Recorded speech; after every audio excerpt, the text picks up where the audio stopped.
Um, Hello again, and the talk title today. Well, first let me tell you, my name is Reverend Tracey Harrick. I am the senior minister at Prescott. I always forget to say that in the opening. Most of you know who I am. Those of you who are joining us online, if you don't, that's who I am, and I'm here today to present some inspired words that were given to me through my life over the week. But first, have you heard about the church badly in need of a coat of paint? No? So the pastor decided he'd do the job himself. You could say that's me. I like to do a lot of things myself. But all he had was one bucket of paint. So he got a bunch of buckets and added some water, and he thinned the paint to cover the entire church. Then he spent all day painting. That night it rained very, very hard, and it washed all the paint off. The pastor was quite discouraged and asked God, "Why, God? Why did you let it rain and wash off all my hard work?" To which God thundered his reply, "Repaint, repaint, and thin no more." All right, guys. I thought it was great. A little humor to raise the vibration. Well, welcome again. And today we're talking about living in the presence of God and the mystery of transformation. So what I did this week was I was very curious about how three different teachings would align to this, and I really wanted to look at them, and I did a lot of journaling, so staying consistent with that, which has oddly enough reaped the great benefits that all my teachers said it would. But my ego did not want to do. But now that I am in it, it is actually becoming quite fun, and when I can't do it, it's okay, which is really the topic, part of the topic today, that it is always okay. But different teachings say the yearning for living in the presence drives motivation for transformation. Spiritual seeking, usually arising from a life crisis, moments of profound joy, curiosity about the nature of existence, the desire for personal growth, dissatisfaction with superficial living, and that deep desire for meaning and connection. These are the things that put us on the path of spiritual seeking and wants and calls us to live in the presence of God. There are some basic steps that we engage in, and regular practice with some consistency always yields the highest output, much like anything that we do in our lives. When we meditate, when we pray, these are more the basic tools that we learn, and then we move on to the complex steps, such as surrendering personal will to the divine. I don't know about you, but that's always a harder one for me. I can say it every morning, "I surrender, thy will be done," and then the 2-year-old comes screaming out of the room, and my surrender is gone. But it might be something for you, like a boss or a job, or maybe you stub your toe, or you're driving in traffic and someone flips you off. I don't know, but there are always things that pulls our attention away from the communion and into life, whether it be the scary things in reality or the things that are made up in our mind.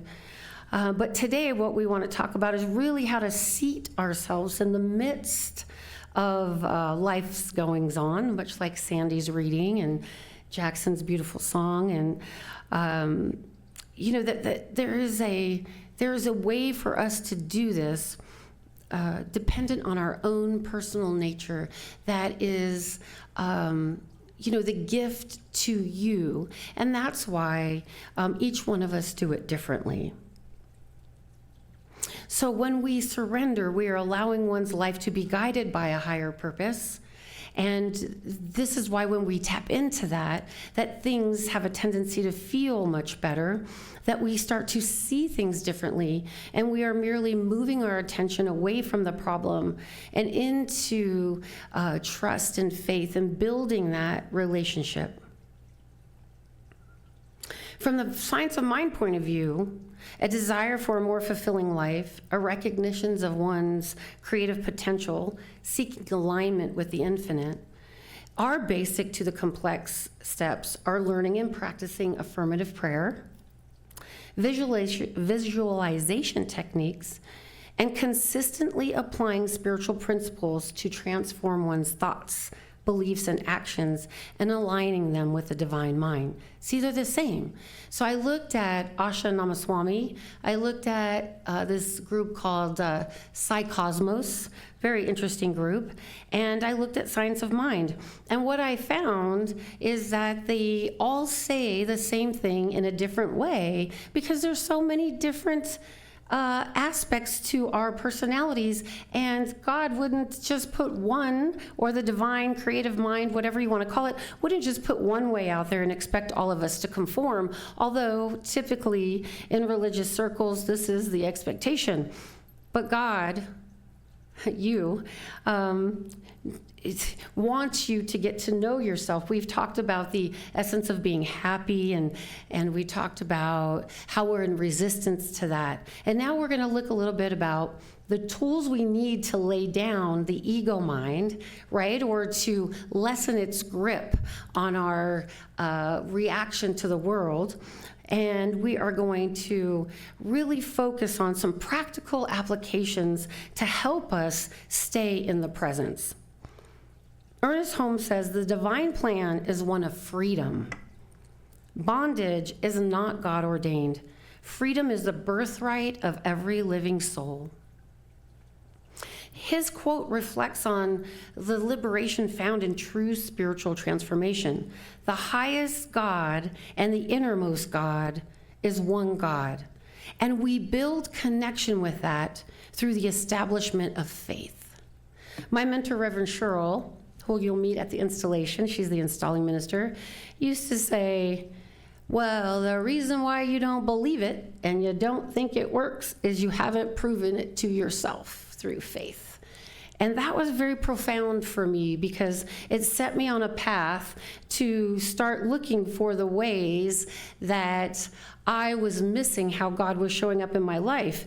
And it was very easy to do that when I was feeling sorry for myself, to not see it or to not look at it. And so what I began to understand is that the first principle of communion with God for a very, very, very busy mind is gratitude. I picked up this book a while ago, and it called to me. Now, I don't know much about Napoleon Hill, but the title really intrigued me. It Got My Personality, Outwitting the Devil by Napoleon Hill. So he says that many teachers go to the source to have a good conversation, and he wanted to go to the other source to find out more about that part of our mind and how it works and how he could understand that and break it down. And he felt it would help him serve humanity in a great way. And he's right. It's a really wonderful book. And I did not know a lot about him. Like I said, he really has gone through quite the transformation. And his communion, or living in the presence with God, is he calls the other self. When the other self took over, I needed to not worry about a thing. That the other self provided all of my needs as long as I listened. I asked, I listened, and I then acted with direction, the specific direction, not the one that my mind wanted to take me on. So he used this example where he wanted to publish these books. And so finally this other self said, it's time. I want you to get in your car and go to this city, and you're gonna meet someone, and they're gonna give you $25,000 to publish your books.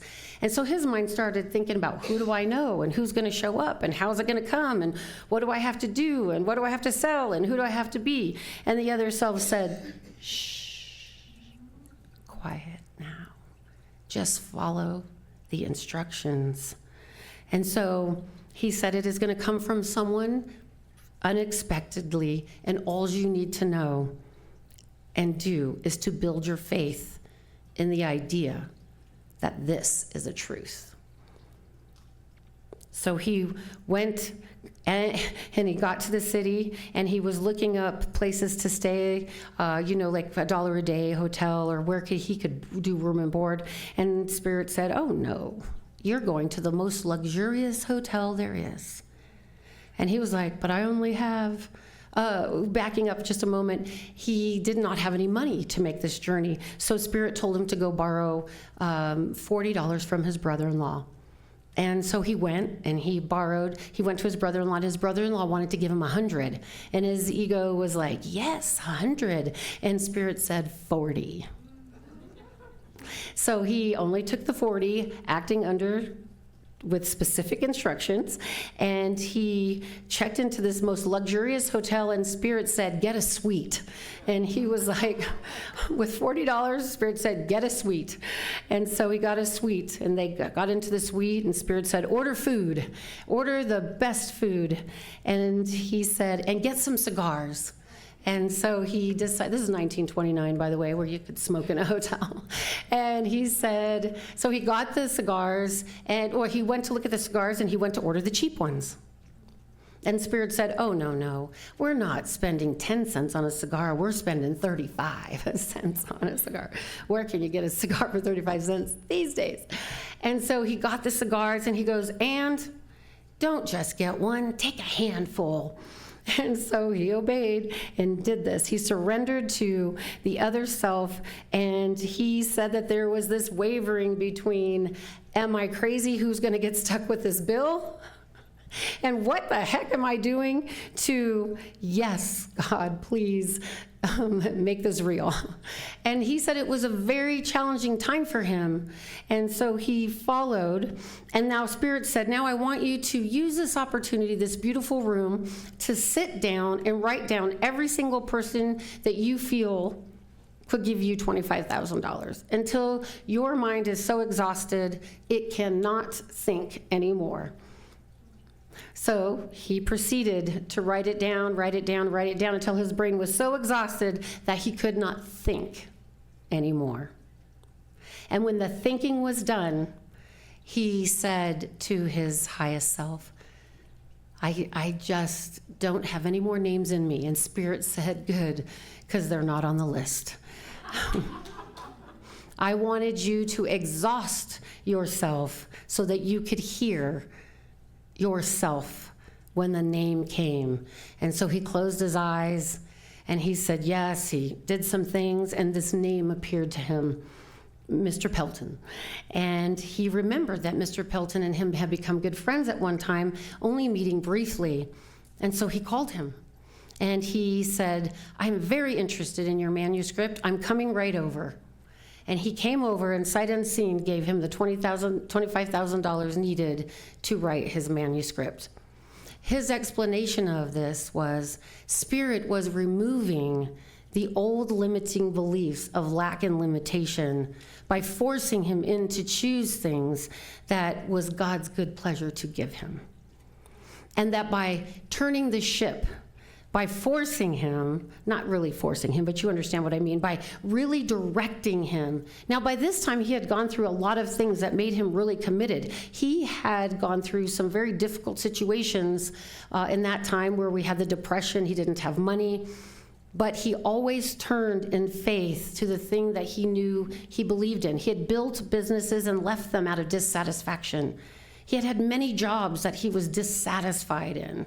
And every time he left them, he would give them away, give them to somebody else, and he would move on to do something else because he describes it as looking for the outside, finding God, instead of going to the inside where he knew he resided. And I thought that was very profound in our journey of self-exploration. So with our steps, there are 4, and I'm going to move through them for the essence of time very quickly, but I will make this available next Sunday for you to see the 4 steps. But the 4 steps that merge and help us go within and look is, step 1 is self-forgetfulness. That through that process with Napoleon Hill, he had to forget himself, his name, his identity. He had to totally believe and have faith. He says that faith is the antidote for fear, and that it takes time and some spiritual practices to develop that and to devote yourself to that, and that it is a process of transcendence, transformation, and that it happens over a period of time with, my words, commitment, consistency, a certain amount of residence and resolve. So the spiritual path is about forgetting the ego, not perfecting it. Asha Namaswami says, by practicing spiritual principles, we calm the mind enough to allow that higher energy in. We let go of the ego self. She says, who cares what it has to say? Just let it go. And your only goal is to stop giving attention to it. She says, if you don't listen to it, you will begin to see that your attention will automatically drift to the higher energies and higher teachings. And that if you don't, and you stay with your attention with everything that comes into your mind, that you just stay in that loop or pattern of anger, fear, frustration, and judgment, and no transformation occurs, and then we wonder why change has not taken effect, which, by the way, Napoleon Hill went through, and his experiences are what turned him towards what he calls his other self. And by the way, your other self is the same self. He says you could call it God, creator, whatever it is for you, but it isn't separate from him or for you or for me. It is the same thing, and how we contact it is based on our life experiences. Our egos appear and they manage our relationships. They work our work, and they help us establish boundaries. So there is a purpose for ego, but an ego out of balance with the highest self, where the ego isn't submissive to the higher self, is where we get ourselves in trouble. If we get caught in trying to perfect our identity with qualities that you already possess within your higher self, we can get lost from the presence, right? We can feel, not lost really because it's always there, but we can feel separated from it. We can say things like, this isn't working for me, or I don't know how to contact it, or, is that voice? Which one is the one that, wait, I'm confused. And so a sense of confusion can arise if we are giving more credit and credibility and attention to our busy mind, our little mind, instead of the still small voice that we so often talk about. But I would say, which voice, because the voice that the resonance or the essence of spirit doesn't sound like that busy mind, because there's always fear in the busy mind. There's always a sense of self, smallness, right? Of how do I get what I want, what I need? And through exploration of those fears, we start to address them. And if we don't, really what happens is we start to move like Napoleon Hill did, started businesses, move and move and move. And what he found is wherever you go, you take who with you? You, right? So if we are not really transforming and we don't drop the pretense and connect and flow, we are bound to stay in that pattern and feel more dissatisfaction. And really, that's a purposeful plan too, because as my teacher Reba used to say, it doesn't matter if you catch the ball today, someone will throw one at you tomorrow. And you'll have another opportunity to look again, because that is the nature of life. Our nature, our truest and highest nature, is bliss. Ernest Holmes says, to reflect on the idea of spiritual truths rather than ego, he says to look at this. If the thought is causing you discomfort and you are caught in the web, stop, breathe, ask, listen, and receive. The more you do, the easier the communion is. Meaning the more practices you do, the more time you give yourself in the morning. I get out of bed and I put my feet on the floor and I say, I am so grateful that my feet were able to touch the floor today, for my home. I mean, sometimes it's so interesting to me when I started my gratitude practice that I could only think of three things: my house, my health, my family. And one of the things I really encourage this book is he talks about being grateful for the ability to be in service to people, being grateful to do the work, to have a mind that is really able to bring in these higher teachings and balance the ego personality, and to be grateful that there's a community in this beautiful country of ours, that we're able to walk through these doors and actually practice something that other people are not able to. In those times, that was a big, big thing. That we live in one of the most amazing countries in the world. And then I have goosebumps because he opened my mind in reading this book to the idea of gratitude at a higher level and not in that small little nucleus of my mind. And I began to see that the idea of faith is a true idea. And it has grounded me in the principles of turning my attention. I cognitively do this now. When I find my mind going to complaining or blaming or shaming myself or somebody else, I'll say, oh, no, wait, no. There's a higher idea in this at play. There is an answer to this that my mind and its training and conditioning cannot offer. And I refuse to follow that anymore. I love you, and I understand you're there to protect me, but I am after the truth and the highest ideal and the communion with my beloved. The third, I apologize, that was self-forgetfulness. The second step is humility and intuitive guidance. True intuitive guidance requires humility and a willingness to ask if you're on the right track. Ashanamaswamy says, you must look at it very, very humbly every day, asking, am I still on track? Checking so the ego doesn't hijack and you don't get stuck in fanaticism like, this is what God told me to do and I'm going to do it and this was the answer. No, God is changing every day. The flow is moving every day. So she says that you must stop and pause and say, hey, I'm at the well. Did you want me to go left or right? And if we don't stop and ask, you could go right and fall right off a cliff, right? How many times have we done that? We've followed the guidance of our mind instead of our intuition, and it's led us to a place that we ultimately had to kind of walk back from. But that's okay, because your higher self is still there. And it's a way of showing us, error in thinking, you're off track, beep, beep, beep, move your feet, back it up, go forward, it's all good. Ernest Holmes says, to reflect on the idea of spiritual truths rather than the ego. Oh, I read that to you, I apologize, please forgive me. Science of Mind says, discuss the importance of humility in spiritual practice and be open to continuous guidance. See, so they're the same. What she is saying and what Ernest Holmes is saying, it's because they're all coming from the same source. Ernest says we should learn to listen to the inner voice that speaks through our intuition, for it is the voice of God in us. He says that this emphasizes the importance of intuitive guidance. And we have the mystery of transformation.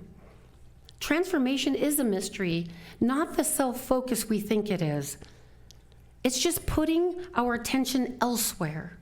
When we live completely in the company of God, the more you begin to see everything in that light, transformation automatically happens. It is not something you have to do.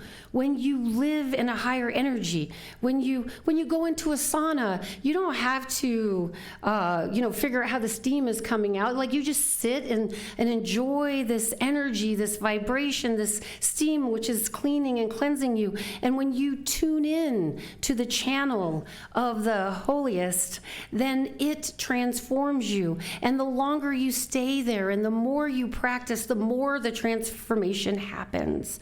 It's not the only thing you have to have is a will to do, and to forgive yourself when you don't have the will to do.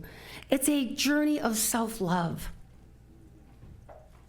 Asha emphasizes that the call to transform often arises as an inner longing or a deeper meaning for connection with the divine. And last week we talked about how Matthew Kelly, how we know what's good for us and we know what will get us there, but we often turn away from it in favor of what distracts us in our comforting, in our patterns. You know, for me, I was reading this book yesterday and I habitually picked up my phone and I'm scrolling. Oh, let's see what the Olympics is doing today. Oh, let's look at this spiritual channel and that spiritual channel. And you know what? It's fine because it led me to some different ideas and the idea of how to give this talk. But it totally distracted me from the work that I set down to do, which was to journal, read, and commune. And I said, okay, Tracey, I see what you're doing there. And I put it down, and then I started writing again, and I realized habitually. So I deleted the app. And you know, I picked up the phone, and my finger's looking for the app. It has a mind of its own at this point. And I realized, wow, this really is a pattern. And if this is a pattern, how many other patterns do I have that I need to sit down and look at? So Asha says, when you sit down to look at your pattern, and you sit down, if you're in a disagreement or a discord or with yourself or others, write the idea down and then write what you're afraid of and then ask why. Ask to be shown. Commune with the divine to show you the highest truth. And then ask why again until you have put so much effort in, like Napoleon Hill, that the answer comes to you in a sense of clarity that you cannot ignore. Science of Mind's perspective for this is highlight the mystery of spiritual growth and shift in focus from the self to the divine. It emphasizes the practice of seeing the divine in all aspects of life. It's so beautiful. I think about, being able to walk around and see that. My eyes don't, to be honest with you. I still see a lot of crazy stuff, and I still respond to it. But the thing that is starting to evolve in me is to see my reaction and honestly not even try to stop it, but to forgive myself and then to take a practice at nighttime, a nightly review, and to really look at my conditioning and ask these questions of myself in a particular way, which is communing with the divine again, all day long, until it becomes more natural for me. Psychosmos says that we should highlight the impetus for transformation, come from various life experiences, right? That they come from various life experiences, and such moments of crisis and profound joy and deep introspection drives us in to our intuition. But each person's journey is unique, shared by their personal experience and their inner reflection. It can only be that way because we all have different patterns. But the divine knows your pattern because it placed you where you are. And one of the things that I read this week that totally shifted my whole day and week was, Tracey, this quote said, "You're not choosing. There's no you to choose. Your brain is choosing." Something happens, your brain moves, it uses your body to react, and we look at it as, oh, Tracey did this. But no, somebody else's choice from their brain, right? That the computer is the thing, the mind, the brain. It has evolved as we have grown. It's storehouse of all information, and when something happens, your pattern is set, and it is responded, and it happens like this. And until we take a moment, the only way out of that is in the divine, where there is no time, there is no pattern. It is just love, and it will transform and help you to see. And things in reality are going to happen, but who you are when you are communing and who you are in fear are completely different things. Ernest Holmes says this, "To the soul that knows its own divinity, all else must gravitate." That's like tuning into the channel, right? If you want to tune into 106 and you're on 110, you can't get there. You've got to turn that radio dial. You have to dial in your resonance. This supports the idea of perceiving divinity everywhere.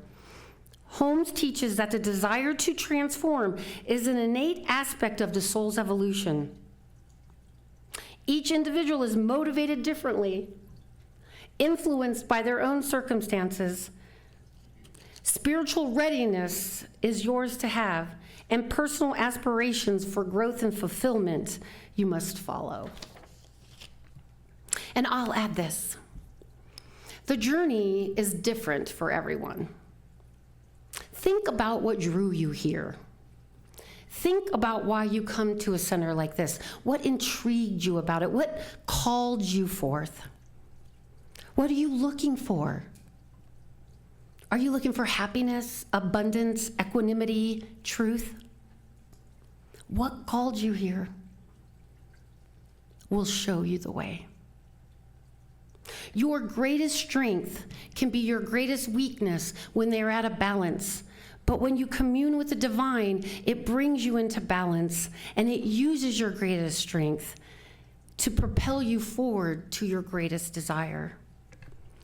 How do we live in the presence of God? We have a strong desire to know more. We ask, like Napoleon did. We listen, and we act. Trust, which builds faith, which heals fear, is our clue. It is not the loud, crazy voice in your head that opposes everything. Remember, the voice that we're looking for is found in the calmness. The practice brings a sense of peace to the ego mind, that it no longer has to be afraid or worried of that deep, dark thing. And the stillness that results opens the connection to the communion. And when we live in that space as much as possible, every answer that we need to fulfill our greatest desire is given. And the energy in which it takes to move you to action is provided. So today we looked at self-forgetfulness, forgetting the self. Living in the presence of God is where it's at. Humility and embracing the mystery of transformation. It's unknown. Forget about it. Don't try to figure it out. Just go with the flow and let it have you.